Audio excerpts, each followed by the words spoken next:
Emma Goldman, Anarchism and Other Essays. Chapter 4. Prisons, a Social Crime and Failure. In 1849, Fyodor Dostoevsky wrote on the wall of his prison cell the following story of the priest and the devil. "Hello, you little fat father," the devil said to the priest. "What made you lie so to those poor misled people? What tortures of hell did you depict? Don't you know that they are already suffering the tortures of hell in their earthly lives? Don't you know that you and the authorities of the state are my representatives on earth? It is you that make them suffer the pains of hell, with which you threaten them. Don't you know this? Well then, come with me." The devil grabbed the priest by the collar, lifted him high into the air and carried him to a factory, to an iron foundry. He saw the workmen there running and hurrying to and fro and toiling in the scorching heat. Very soon the thick, heavy air and the heat are too much for the priest. With tears in his eyes he pleads with the devil, "Let me go, let me leave this hell." "Oh, my dear friend, I must show you many more places." The devil gets hold of him again and drags him off to a farm. There he sees workmen threshing the grain. The dust and heat are insufferable. Overseer carries a knout, and unmercifully beats anyone who falls to the ground overcome by hard toil or hunger. Next, the priest is taken to the huts where these same workers live with their families. Dirty, cold, smoky, ill-smelling holes. The devil grins. He points out the poverty and hardship which are at home here. "Well, isn't this enough?" he asks. And it seems as if even he, the devil, pities these people. The pious servant of God can hardly bear it. With uplifted hands he begs, "Let me go away from here. Yes, this is hell on earth." Well then, you see, you still promise them another hell. You torment them, torture them to death mentally when they are already all but dead physically. Come on, I will show you one more hell. One more, the very worst. He took him to a prison and showed him a dungeon, with its foul air and the many human forms, robbed of all health and energy, lying on the floor, covered with vermin that were devouring their poor, naked, emaciated bodies. "Take off your silken clothes," said the devil to the priest. "Put on your ankles heavy chains such as the unfortunates wear, lie down on the cold, filthy floor, and then talk to them about a hell that still awaits them." "No, no," answered the priest. "I cannot think of anything more dreadful than this. I entreat you, let me go away from here." "Yes, this is hell. There can be no worse hell than this. Did you not know it? Did you not know that these men and women whom you are frightening with the picture of hell hereafter, did you not know that they are in hell right here, before they die?" This was written 50 years ago in dark Russia, on the wall of one of the most horrible prisons. Yet, who can deny that the same applies with equal force in the present time, even to American prisons? With all our boasted reforms, our great social changes, and our far-reaching discoveries, human beings continue to be sent to the worst hells, wherein they are outraged, degraded, and tortured, that society may be protected from the phantoms of its own making. A prison? A social protection? What monstrous mind ever conceived of such an idea? Just as well say that health can be promoted by a widespread contagion. After 18 months of horror in an English prison, Oscar Wilde gave the world his great masterpiece, The Ballad of Reading Gaol. The vilest deeds, like poison weeds, bloom well in prison air. It is only what is good in man that wastes and withers here. Pale anguish keeps the heavy gate, and the water is despair. Society goes on perpetuating this poisonous air, not realizing that out of it came naught but the most poisonous results.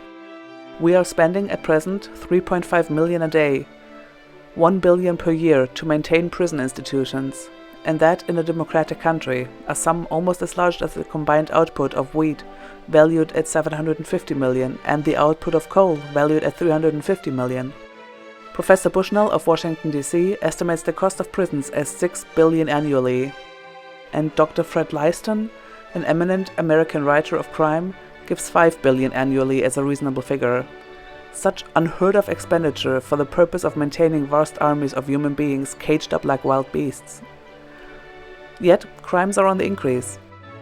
Thus, we learn that in America there are 4.5 times as many crimes to every million population today as there were 20 years ago.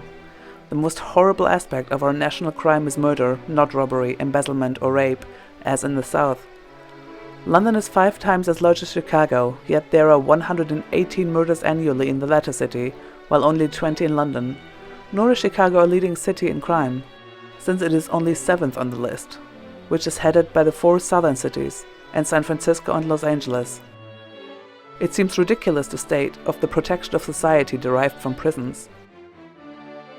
The average mind is slow in grasping a truth, but when the most thoroughly organized, centralized institution maintained at an excessive national expense has proven a complete social failure, the dullest must begin to question its right to exist. The time is past when we can be content with our social fabric merely because it is ordained by divine right or by the majesty of law. The widespread prison investigations, agitation and education during the last few years are conclusive proof that men are learning to dig deep into the very bottom of society, down to the causes of the terrible discrepancy between social and individual life. Why then are prisons a social crime and a failure? To answer this vital question, it behooves us to seek the nature and cause of crimes, the methods employed in coping with them, and the effects these methods produce in ridding society of the curse and horror of crimes. First, as to the nature of crime. Havelock Ellis divides crime into 4 phases: the political, the passional, the insane, and the occasional. He says that the political criminal is the victim of an attempt of a more or less despotic government to preserve its own stability. He is not necessarily guilty of an unsocial offense. He simply tries to overturn a certain political order which may be itself antisocial. This truth is recognized all over the world, except in America, where the foolish notion still prevails that in a democracy there is no place for political criminals. Yet John Brown was a political criminal. So were the Chicago anarchists.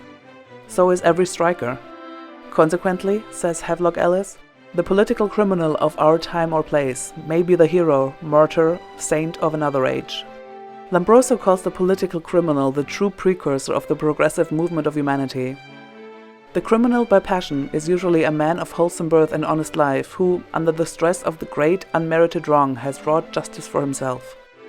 Mr. U.C. Weir, in Menace of the Police, cites the case of Jim Flaherty, a criminal by passion who, instead of being saved by society, is turned into a drunkard and a recidivist, with a ruined and poverty-stricken family as a result. A more pathetic type is Archie, the victim in Bryant Whitlock's novel, The Turn of the Balance, the greatest American exposé of crime in the making. Archie, even more than Flaherty, was driven to crime and death by the cruel inhumanity of his surroundings, and by the unscrupulous houndings of the machinery of law. Archie and Flaherty are but the types of the many thousands, demonstrating how the legal aspect of crime, and the methods of dealing with it, help to create the disease which is undermining our entire social life. The insane criminal really can no more be considered a criminal than a child, since he is mentally in the same condition as the infant or an animal. Law already recognizes that, but only in a rare cases of a very flagrant nature, or when the culprit's wealth permits the luxury of criminal insanity. It has become quite fashionable to be the victim of paranoia, but on the whole, the sovereignty of justice still continues to punish criminally insane with the whole severity of its power. Thus, Mr. Ellis quotes Dr. Richter's statistics showing that in Germany, 106 madmen, out of 144 criminally insane, were condemned to severe punishment. The occasional criminal represents by far the largest class of our prison population, hence is the greatest menace to social well-being. What is the cause that compels a vast army of the human family to take to crime, to prefer the hideous life within prison walls to life outside? Certainly that cause must be the Iron Master, who leaves its victims no avenue of escape, for the most depraved human being loves liberty. This terrific force is conditioned in our cruel social and economic arrangement. I do not mean to deny the biologic, physiologic and psychologic factors in creating crime, but there is hardly an advanced criminologist who will not concede that the social and economic influence are the most relentless, the most poisonous germs of crime. Granted even that there are innate criminal tendencies, it is nonetheless true that these tendencies find rich nutrition in our social environment. There is close relation, says Havelock Ellis, between crimes against the person and the price of alcohol, between crimes against property and the price of wheat. He quotes Quetelet and La Casagne, the former looking upon society as a preparer of crime, and the criminals as instruments that execute them. The latter find that the social environment is the cultivation medium of criminality. that the criminal is the microbe, an element which only becomes important when it finds the medium which causes it to ferment. Every society has the criminals it deserves. The most prosperous industrial period makes it impossible for the worker to earn enough to keep up health and vigor. And as prosperity is, at best, an imaginary condition, thousands of people are constantly added to the host of the unemployed. From east to west, from south to north, this vast army tramps in search of work or food, and all they find is the workhouse or the slums. Those who have a spark of self-respect left prefer open defiance, prefer crime to the emaciated, degraded position of poverty. Edward Carpenter estimates that 5/6 of indictable crime consists in some violation of property rights, and that is too low a figure. A thorough investigation would prove that 9 crimes out of 10 could be traced, directly or indirectly, to our economic and social iniquities, to our system of the remorseless exploitation and robbery, and that no criminal so stupid but recognizes this terrible fact, though he may not be able to account for it. A collection of criminal philosophy which Havelock Ellis, Lombroso, and other eminent men have compiled shows that the criminal feels only too keenly that it is society that drives him to crime. A Milanese thief said to Lombroso, "I do not rob, I merely take from the rich their superfluities. Besides, do not advocates and merchants rob?" A murderer wrote, "Knowing that 3/4 of the social virtues are cowardly vices, I thought an open assault on a rich man would be less ignoble than the cautious combination of fraud." Another wrote, "I am imprisoned for stealing 6 eggs. Ministers who rob millions are honored. Poor Italy." An educated convict said to Mr. David, "The laws of society are framed for the purpose of securing the wealth of the world to power and calculation, thereby depriving the larger portion of mankind of its rights and chances. Why should they punish me for taking by somewhat similar means from those who have taken more than they have a right to?" The same man added, "Religion robs the soul of its independence. Patriotism is the stupid worship of the world for which the well-being and the peace of the inhabitants were sacrificed by those who profit by it, while the laws of the land, in restraining natural desires, were waging war on the manifest spirit of the law of our beings. Compared with this," he concluded, "thieving is an honorable pursuit." Verily, there is greater truth in this philosophy than in the law and moral books of society. Economic, political, moral, and physical factors being the microbes of crime, how does society meet the situation? The methods of coping with crime have, no doubt, undergone several changes, but mainly in a theoretic sense. In practice, society has retained the primitive motive in dealing with the offender, that is, revenge. It has also adopted the theologic idea, namely punishment, while the legal and civilist methods consist of deterrence of terror and reform. We shall presently see that all 4 modes have failed utterly, and that we are today no nearer a solution than in the Dark Ages. The natural impulse of the primitive man to strike back, to avenge a wrong, is out of date. Instead, the civilized man, stripped of courage and daring, has delegated to an organized machinery the duty of avenging his wrongs, in the foolish belief that the state is justified in doing what he no longer has the manhood or consistency to do. The majesty of law is a reasoning thing. It would not stoop to primitive instincts. Its mission is of a higher nature. True, it is still steeped in the theologic model, which proclaims punishment as a means of purification, or the vicarious atonement of sin. But legally and socially, the statute exercises punishment not merely as an infliction of pain upon the offender, but also for its terrifying effect upon others. What is the real basis of punishment, however? The notion of a free will, the idea that man is at all times a free agent for good or evil. If he chooses the latter, he must be made to pay the price. Although this theory has long been exploded and thrown upon the dust heap, it continues to be applied daily by the entire machinery of government, turning it into the most cruel and brutal tormentor of human life. The only reason for its continuance is that still more cruel notion that the greater the terror punishment spreads, the more certain its preventative effect. Society is using the most drastic methods in dealing with the social offender. Why do they not deter? Although in America a man is supposed to be considered innocent until proven guilty, the instruments of law, the police, carry on a reign of terror. making indiscriminate arrests, beating, clubbing, bullying people, using the barbarous method of third degree, subjecting their unfortunate victims to the foul air of the station house, and the still fouler language of its guardians. Yet, crimes are rapidly multiplying, and society is paying the price.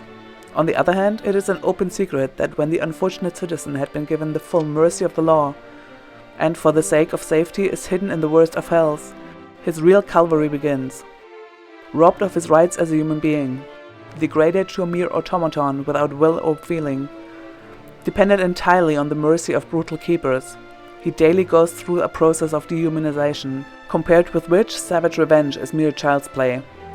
There is not a single penal institution or reformatory in the United States where men are not tortured to be made good. By means of the blackjack, the club, the straitjacket, the water cure, the hummingbird, an electrical contrivance run along the human body. The solitary, the bull ring, the starvation diet. In these institutions his will is broken, his soul degraded, his spirit subdued by the deadly monotony and routine of prison life. In Ohio, Illinois, Pennsylvania, Missouri, and in the South, these horrors have become so flagrant as to reach the outside world, while in most other prisons the same Christian methods still prevail. But prison walls rarely allow the agonized shrieks of its victims to escape. Prison walls are thick, they dull the sound. Society might with greater immunity abolish all prisons at once, than to hope for protection of these 20th century chambers of horror. Year after year the gates of prison hells return to the world an emaciated, deformed, will-less, shipwrecked crew of humanity, with the cane mark on their foreheads, their hopes crushed, all their natural inclinations thwarted. With nothing but hunger and inhumanity to greet them, these victims soon sink back into crime as the only possibility of existence. It is not at all an unusual thing to find men and women who have spent half their lives, nay, almost their entire existence, in prison. I know a woman on Blackwell Island who has been in and out 38 times. And, through a friend, I learn of a young boy of 17, whom he had nursed and cared for in Pittsburgh Penitentiary, had never known the meaning of liberty. From the reformatory to the penitentiary had been the path of the boy's life, until, broken in body, he died a victim of social revenge. These personal experiences are substantiated by extensive data given the overwhelming proof of these utter futilities of prisons as a means of deterrence or reform. Well-meaning persons are now working for a new departure in the prison question. Reclamation, to restore once more to the prisoner the possibility of becoming a human being. Commendable as this is, I fear it is impossible to hope for good results, from pouring good wine into a musty bottle. Nothing short of a complete reconstruction of society will deliver mankind from the cancer of crime. Still, if the dull edge of our social conscience would be sharpened, the penal institutions might be given a new coat of varnish. But the first step to be taken is the renovation of the social consciousness, which is in a rather dilapidated condition. It is sadly in need to be awakened with the fact that crime is a question of degree, that we all have the rudiments of crime in us, more or less, according to our mental, physical, and social environment, that the individual criminal is merely a reflex of the tendency of the aggregate. With the social consciousness awakened, the average individual may learn to refuse the honor of being the bloodhound of the law. He may cease to persecute, despise, and mistrust the social offender, and give him a chance to live and breathe among his fellows. Institutions are, of course, harder to reach. They are cold, impenetrable, and cruel. Still, with the social consciousness quickened, it might be possible to free the prison victims from the brutality of prison officials, guards, and keepers. Public opinion is a powerful weapon. Keepers of human prey, even, are afraid of it. They may be taught a little humanity, especially if they realize that their jobs depend upon it. But the most important step is to demand for the prisoner the right to work while in prison, with some monetary recompense that would enable him to lay aside a little for the day of his release, the beginning of a new life. It is almost ridiculous to hope much from present society when we consider that working men, wage slaves themselves, object to convict labor. I shall not go into the cruelty of this objection, but merely consider the impracticality of it. To begin with, the opposition so far raised by organized labor has been directed against windmills. Prisoners have always worked, only the state has been their exploiter, even as the individual employer has been the robber of organized labor. The states have either set the convicts to work for the government, or they have farmed convict labor to private individuals. 29 of the states pursue the latter plan. The federal government and 17 states have discarded it, as have the leading nations of Europe, since it leads to hideous overworking and abuse of prisoners, and to endless graft. Rhode Island, the state dominated by Aldrich, offers perhaps the worst example. Under a 5-year contract, dated July 7, 1906, and renewable for 5 years more at the option of private contractors, the labor of the inmates of the Rhode Island Penitentiary and the Providence County Jail is sold to Reliance Sterling Company, at the rate of a trifle less than 25 cents a day per man. The company is really a gigantic prison labor trust, for it also leases convict labor of Connecticut, Michigan, Indiana, Nebraska, and South Dakota penitentiaries, and the reformatories of New Jersey, Indiana, Illinois, and Wisconsin, 11 establishments in all. The enormity of the graft under the Rhode Island contract may be estimated from the fact that this is the same company pays 62.5 cents a day in Nebraska for a convict's labor, and that Tennessee, for example, gets $1.10 a day for a convict's work from the Gray Dudley Hardware Company. Missouri gets 70 cents a day from the Star Overall Company, West Virginia 65 cents a day from the Kraft Company, and Maryland 55 cents a day from Oppenheim, Oberndorf and Company, shirt manufacturers. The very difference in prices points to enormous graft. For example, the Reliance Sterling Company manufactures shirts, the cost of free labor being not less than $1.20 per dozen, while it pays Rhode Island 30 cents a dozen. Furthermore, the state charges this trust no rent for the use of its huge factory, charges nothing for power, heat, light, or even drainage, and extracts no taxes. What graft! It is estimated that more than $12 million worth of working men's shirts and overalls is produced annually in this country by prison labor. It is a woman's industry, and the first reflection that arises is that an immense amount of free female labor is thus displaced. The second consideration is that male convicts, who should be learning trades that would give them some chance of being self-supporting after their release, are kept at this work at which they cannot possibly make a dollar.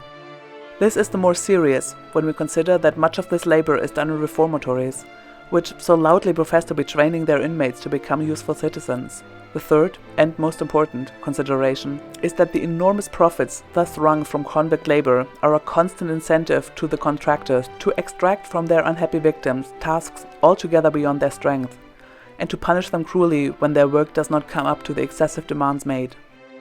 Another word on the condemnation of convicts to tasks at which they cannot hope to make a living after release. Indiana, for example, is a state that has made a great splurge of being in the front rank of modern penological improvements.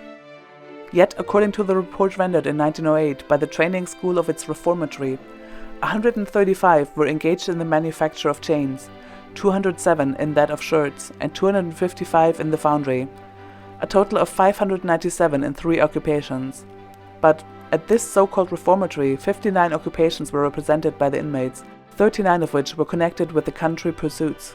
Indiana, like other states, professes to be training the inmates of her reformatory to occupations by which they will be able to make their living when released. She actually sets them to work making chains, shirts, and brooms, the latter for the benefit of the Louisville Fancy Grocery Company. Broom making is a trade largely monopolized by the blind, shirt making done by women, and there is only one free chain factory in the state. And at that, a released convict cannot hope to get employment. The whole thing is a cruel farce. If, then, the states can be instrumental in robbing their helpless victims of such tremendous profits, is it not high time for organized labor to stop its idle howl, and to insist on decent remunerations for the convict, even as labor organizations claim for themselves? In that way, working men would kill the germ which makes of the prisoner an enemy to the interests of labor. I have said elsewhere that thousands of convicts, incompetent and without trade, without means of subsistence, are yearly turned back into the social fold. These men and women must live, for even an ex-convict has needs. Prison life has made them antisocial beings, and the rigidly closed doors that meet them on their release are not likely to decrease that bitterness. The inevitable result is that they form a favorable nucleus out of which scabs, blacklegs, detectives, and policemen are drawn, only too willing to do the master's bidding. Thus, organized labor, by its foolish opposition to work in prison, defeats its own ends. It helps to create poisonous fumes that stifle every attempt for economic betterment. If the working man wants to avoid these effects, he should insist on the right of the convict to work. He should meet them as a brother, take him into his organization, and with his aid turn against the system which grinds them down. Last but not least is the growing realization of the barbarity and the inadequacy of the definite sentence. Those who believe in and earnestly aim at a change are fast coming to the conclusion that man must be given an opportunity to make good. And how is he to do it with 10, 15, or 20 years imprisonment before him? The hope of liberty and the opportunity is the only incentive to life, especially the prisoner's life. Society has sinned so long against him, it ought at least to leave him that. I'm not very sanguine that it will, or that any real change in that direction can take place, until the conditions that breed both prisoner and the jailer will be forever abolished. Out of his mouth a red, red rose, out of his heart a white. For who can say by what strange way Christ brings his will to light, since the barren staff the pilgrims bore bloomed in the great Pope's sight.